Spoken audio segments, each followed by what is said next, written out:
have a few last-minute entries. Okay. Okay.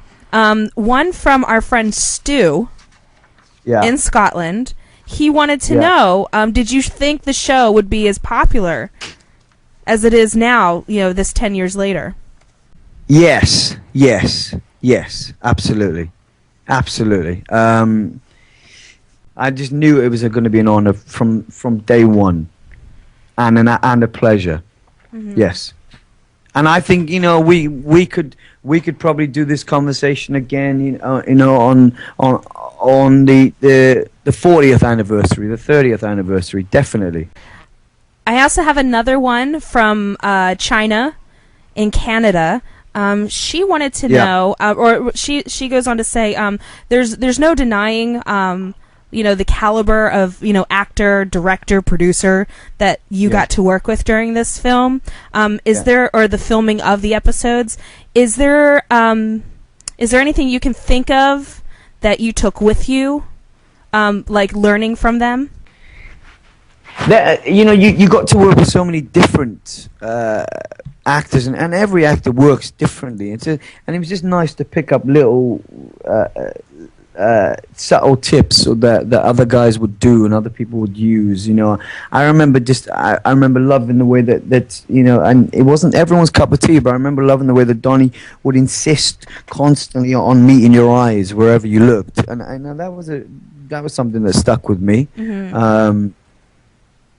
There was loads of stuff. I mean, everyone was a different actor, and and even though everyone's characters, everyone had different rhythms, but you could see the skill to maintain. I mean, Frank John Hughes doing Garnier, even just doing the lip thing and everything. It was all brilliant. And you don't really take their things because that's their things, and they're there. That's their little. Things that bring them into the character. You just admire from a distance, and you just knowingly nod your head and think there's a man on top of his craft right now. Mm-hmm. I don't know. It's weird because it's not like one of these kind of. It's not like a film where you just dive in and you do your part and you really commit to it and then it's over. This thing went on for a really long time, and it suddenly consumed you, and you just went with it. Yeah. You didn't resist. You kind of didn't overanalyze. You just let it take you on a journey. It's certainly what I did anyway. And I just kind of thought, what would Popeye do here? What would he try and do here? And that's what you do. And you just try things. Some things didn't work. Some things wouldn't work, and some things were out of character. But you just try and you let this whole huge Band of Brothers production machine just take you on this journey, and go with it. Just give in and go with it. Yeah, and speaking of Popeye, it turns out I have one last question that was sent to me from Katie. And she's from North Carolina, and she was kind of shy about her question because it's a little morbid, but at the same time, it's I don't know. I think it's a question that could be asked because in our society we honor the dead even after they're dead, and we go to visit them, at their sites. I mean, did you have a chance maybe to visit Popeye, where he is right now, or have any of the other fellas? Okay.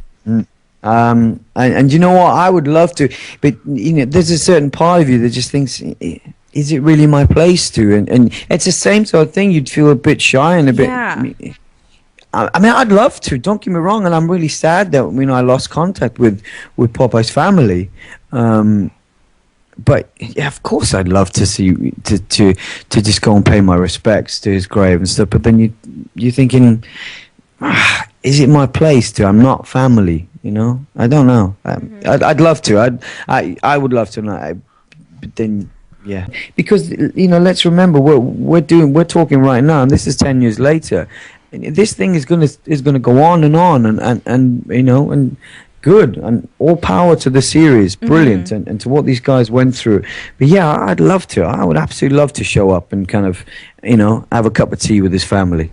All right, well, let's ask the big question, the final question I would like to know, and so would the rest of the chat room and the rest of the listeners here, how would you sum up the heroes of Easy Company, the men you portrayed? Well, I think they just, kind of defined a generation, really. And you said it yourself. You used the word heroes, and I can't really, I can't do that justice, that answer or that question. No, I think you answered the question exactly perfect. Yes, sir. That they're heroes and they define a generation. It's Completely. simple. It's simple and it's complete. It's been a fantastic day for us here, Nick, and I appreciate you calling in and taking the time out of your busy schedule to come on and talk to us about Band of Brothers. Oh man, it's been an absolute joy for me. Thank you so much. All right, we will talk to you soon. Talk to you soon. Over and out.